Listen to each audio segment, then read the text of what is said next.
Makakakain po tayo. Itong ulam natin ay yellowfin na prito. Ay makasama natin sa likod si ano, si Bading, Kuya Jigs, saka si Rick Rick. Medyo nandun pa sa, ano, sa dagat. At si Tio nasa may huli ang banda. Kakain tayo. Kaway tuway. Yan dito kasi may unat, maliit ako eh.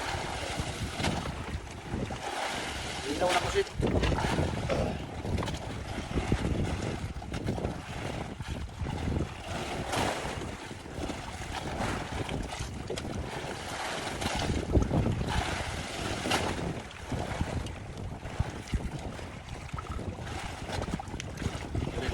Napakasarap naman natin ulam.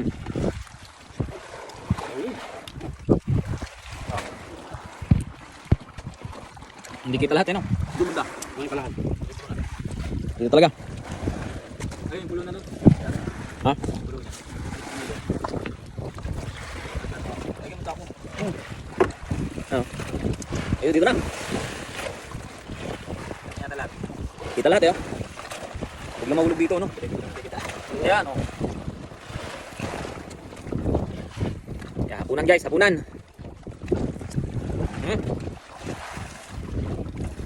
Kain tayo ng maganda.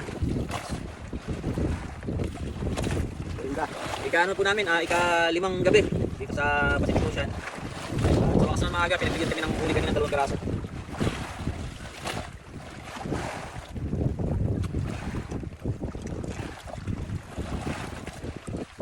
Sana malagdagan mamaya para ano?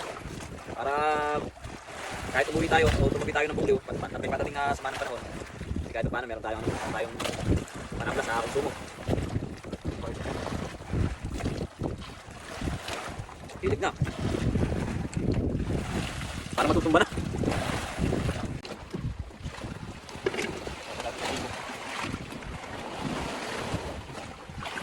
Dito yung ano, boom. Okay lang yan. Wow.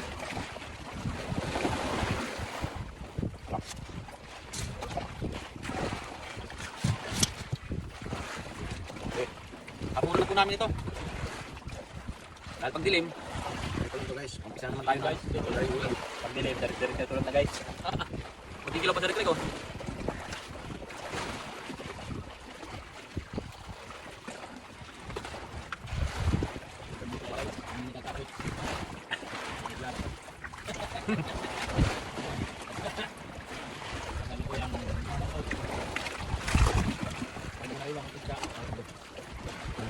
Ano ito guys? Kinilaw. Kuhan.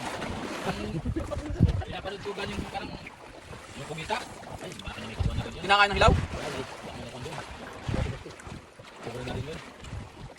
Bakit na yun? Guys, ay tayo. Sariwang buraw. Sasulan natin sukat. Kinilaw. Kaysa. Ito na tayo takasisig. Peso. Kasi yung para makita niyo. Hilaw boy city, ang ating timid nyo.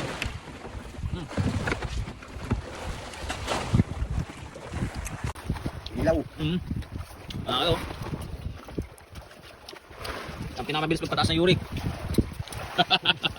Walang acid. Yan o. Ayan. Guys. Ay, shoutout kay Boy Kilaw. O, yan o. Literal na kinilaw o. Yan po. Ah, quality. Napakasarap. Kanya lang talagang ano to. Ito na po ay ano, walang problemang ano sa mga gustong subukan. Basta bagong huli. Talagang napakasarap at napakalasa. Yun nga lang, tayo idala na hindi tayo pwede nito dahil bawal na sa atin itong mga kikilaw na isda na kagaya niya. Sarap po.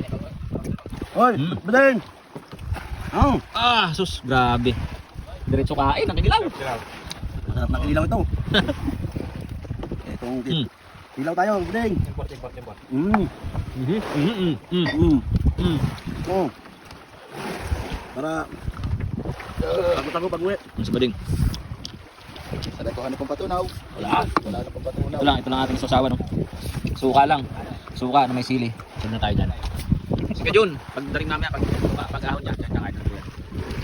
Ay mga maraming salamat sa hapunan na pinagsaluhan ngayon. Salamat po, at update na lang po kayo mamaya. Sana tayo biyayaan na ng karagdagang isda para sa ating pag-uwi man sa padarating na, na sa 21. Darating daw sa manang panong kaya malamang pauwi na tayo niyan. Eh kahit makadagdag man na sana tayo para makatabla sa konsumo. May napakalaking bagay na po. Yun lang mga aga. At yun natin yung ating video dito. Maraming salamat po.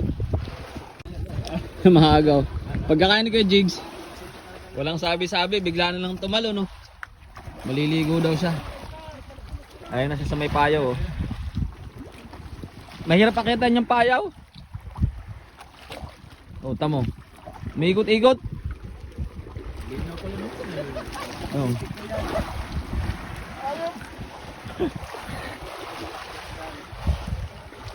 Pumunta pa siya doon kay Kuya ano eh, kay Kuya Jun. Talo na sa Aribahan. Ang mga agaw. Takot ako maglangoy dito. Malalaki ang urka dito eh, nakakatakot. Sila lang lagi ang nagsisipaglangoy. Ayan. Yung mga matatapang ang loob dito na nagsisipaligo, ayan, tumatalon lang yan dito sa dagat. Kaso takot ako eh. Nasa loob, hindi ko naliligo rin yan. Tumatalon yan diyang rigta. Hindi natin nakakuhan kanina, nag-dive sa dyan kanina. Uy, baka may orka. Ano, pilawin natin yan. Mamukbang natin yan.